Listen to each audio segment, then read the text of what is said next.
এই বাবু, তোর বাবাকে ফোন করে বলতো 500 আটা 1 কেজি চিনি আর একটা গণেশের ছাতুর প্যাকেট একটা দইয়ের প্যাকেট আনতে।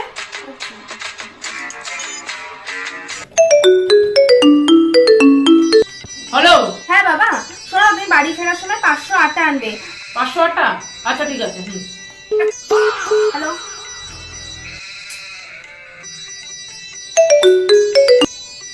হ্যাঁ হ্যাঁ শোনো, 500 আটা আর 1 কেজি চিনি আনবে। আর হ্যাঁ ঠিক আছে। আরে আজব তো, পুরো কথা না শুনেই ফোন কেটে দেয়।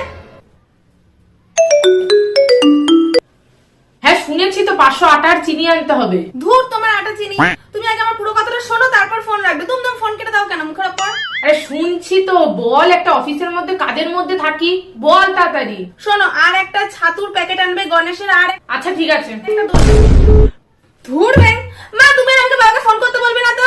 দুম না মুখের উপর ফোন কেটে দেয় পুরো কথা না শুনেই।